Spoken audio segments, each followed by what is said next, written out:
Norton accuses PPP of forgery. India seeks stronger ties with Guyana. And NRF sees major first quarter increase.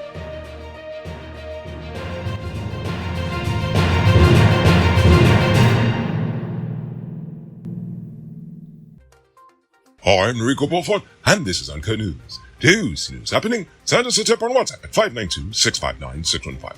Aubrey Norton accused the PPPC of forging signatures for some of its candidates in the upcoming local government elections. Norton promised to provide evidence to support the allegations and pursue legal action against those responsible. Oh, I know about that. He also addressed claims that the PPP paid Afro-Guyanese to become candidates and wear campaign jerseys, challenging the media to find those individuals. Additionally, Norton stated that APNU did not seek to attract members from the PPP and that the party would scrutinize the voters list to prevent illegalities. APNU is contesting the elections to prevent the PPP from dominating the nation, according to Norton. Speaking of issues with the media, the Guyana Press Association has demanded an apology from the opposition party after one of its officials, Carol Smith-Joseph, verbally assaulted a Guyana Chronicle reporter. In a statement, the Press Association condemned the attack and called on APNU leader Aubrey Norton to apologize and commit to preventing similar incidents in the future. Smith-Joseph has since issued an apology, and by an apology I meant she said sorry to the individual in question, but then she went on a tirade against Guyana Chronicle, calling it a biased rag. Meanwhile, the Guyana Press Association has been speaking out against mistreatment of journalists by both the government and opposition party in recent months. The police are currently searching for Takodi Al-Samaru and his wife Nakiba Zahid Zafar Ali, who are believed to be hiding in the United States. They are being sought in connection with the murder of police constable Quincy Lewis. The couple is suspected of luring Lewis to a house on the East Bank of Demerara, where he was shot dead and his body later buried in a sandpit area at Maduini. Two individuals have been taken into custody for providing information about the burial site and murder. If the couple is confirmed to be in the US, authorities plan to extradite them to Guyana. India's External Affairs Minister, Dr. Subramaniam Jaishankar, is visiting Guyana for the first time on an official trip. During his 3.5-day visit, he will meet with foreign ministers from 13 of the 15 Caribbean Community member states, as well as with Guyana's President, the Vice President, Prime Minister, and Speaker of the National Assembly. He will also co-chair a joint commission meeting between India and Guyana to engage with representatives from 8 sectors, attend a business roundtable discussion, and visit several monuments and sites around Guyana. The visit aims to strengthen the partnership between India and Guyana and follow up on discussions from previous high-level visits.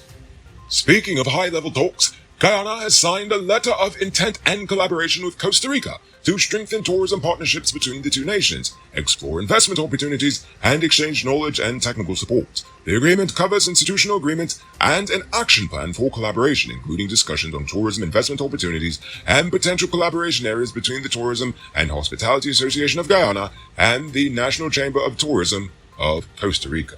This follows Guyana's efforts to build its tourism product through collaboration, including twinning tourism products with St. Lucia and Barbados. It's April. Keep your truck running smoothly this rainy season with high-quality parts from Powered Automotive. They stock parts from all the top brands, including Freightliner, DAF, International, and all models of Cummins engines. Visit them at Lot 491 EE Eccles, or call or WhatsApp them on telephone number 697-0171. Save big on truck parts at Powered Automotive, the #1 heavy-duty truck parts store in Guyana. Tired of waiting on hold, tracking down a delivery driver, or carrying cash for your food orders? GT Eat is here to make your life easier. Guyana's first cashless food ordering and delivery app. Choose from Georgetown's top restaurants, pay securely with your card, and get your food delivered right to your doorstep. With the convenience of being able to order from your phone and the added feature of tracking your order, GT Eats is the ultimate solution for all your food needs. Download the app on Apple and Android stores and start ordering the easy way today. Ramzi Ali has been elected as the new president of the Guyana Manufacturing and Services Association after being elected unopposed. The GMSA held its annual general meeting in 2 parts, with board directors being elected on the 31st of March and the president, 3 vice presidents, and a treasurer being elected on April 19th, yesterday. The former regional vice chair of Region 10, 78-year-old Brian Lewis, died in a 3-vehicle accident on the Beehive Public Road on the East Coast. Lewis was driving a car that was being towed by a female relative when another car traveling at a high rate of speed collided with them. Lewis and the other driver were injured and taken to the hospital, but Lewis was pronounced dead on arrival. Lewis had previously served as the regional vice chair for Region 10 from 2011 to 2015. The Maritime Administration Department has received a new $535 million pilot boat, the pilot boat Arapaima, to enhance its operations and modernize the local maritime sector. The vessel was custom-built in France by Osia Shipbuilding and Industries and comes with a 1-year warranty, technical support, and training for local officers. The President has announced plans to acquire additional vessels for the Maritime Administration Department and enhance personnel training as part of the government's ongoing program to modernize the navigation systems and improve navigational services in Guyana's waterways. Over 2,500 nationals of India and Pakistan have legally entered Suriname in recent months, with many believed to be en route to the U.S. through Mexico. Suriname's Foreign Affairs Minister has recommended more admission requirements to stem the influx, including indicating a purpose of their visit, demonstrating means of subsistence, and providing a contact person in Suriname to the authorities. The Home Affairs Minister of Guyana has stated that the government is making efforts against human smuggling and that foreign nationals caught or sent back to Suriname or their last country of arrival. Nonetheless, we have not seen an influx in immigrants according to them. Now for today's oil update. The Natural Resources Fund received $219.45 million in inflows for the first quarter of this year, consisting of $161.86 million in profit oil and $57.59 million in royalties. This is a decrease from the previous quarter. The fund earned $15.66 million in interest income, and transfers to the government of Guyana's consolidated fund amounted to more than $200 million.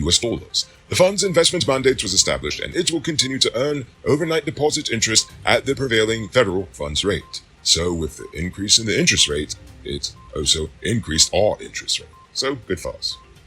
Administrative Professionals Week is coming up, and there's no better way to show your appreciation than with flowers from Shanice's Flowerland. We have a wide selection of beautiful flowers to choose from, including roses, sunflowers, and stunning desk arrangements, starting as low as $6,000. Our gifts are sure to brighten up any workplace and put a smile on anyone's face. With convenient payment options like PayPal, MMG, and Cash App, ordering from us is quick and easy. It's as simple as contacting us on Facebook, Instagram, or WhatsApp at 645-1189. Come visit us at Shanice's Flowerland at the Movietown Mall and let us help you say thank you in the most beautiful way. Robbery season might be over, but the streets are still mean. That's why you need to get security for your home or business with Sheriff Security. Sheriff Security has well-trained guards, armed and unarmed patrol, marine patrol, canine services. They speed even our drones. Why? Because your security is their highest priority. You've seen the rest. Now hire the best. Hire Sheriff Security Service today. Now for our Uncut News, viewers poll question of the day. Every day we pose a question about current events in Ghana, the region, the diaspora, and how you fear it is what. Last night I asked, how do you feel about the economic state of Guyana? But before we get to that, I'm proud to announce our latest addition to the Noble Army, Richard Singh, who is supporting us at the reporter level, the highest level of monthly support we've received so far. So thank you, Richard Singh. And also, a special thank you to David Griffith, Dion Nascimento, Project Zero, and Dimitri V. I appreciate you all. And if you're watching at home and you'd like to support our movement, just hit the link in the video description. Ezekiah Yisrael said yes, this is an improvement to the social growth of Guyanese people. Wonderful job, increase. Davies Amaru says, I don't see the progress just yet, but I fear that we might end up like other oil-producing nations that have a huge gap between the haves and the have-nots. While I believe that the wealth of any nation, including ours, should be distributed based on competency, I also support the government giving aid to the youths who are striving for a better Guyana. If the youths are equipped with the necessary skill to compete with overseas employees in major sectors, then the amount of Guyanese working skilled jobs should increase over time. In no way this can have a negative effect in the economy. Indeed. Greg Roberts says, we're receiving donations and have billions in natural resources. Let's make it make sense in Guyana. And finally, Guyette says, how much money in people's pockets? Can an economist or a financial analyst explain what will it take to reevaluate the Guyana dollar? Indeed. Now for tonight's question. I want to know, what's a concern that you feel is not getting enough media coverage? I want you to think about that question. Tell us in the comments below. If your response is good enough, we just might feature it in our next episode. Anyway, that's all the time we have for tonight, and check us out tomorrow for another. Until then, I'm Nico Bulford saying good night, folks.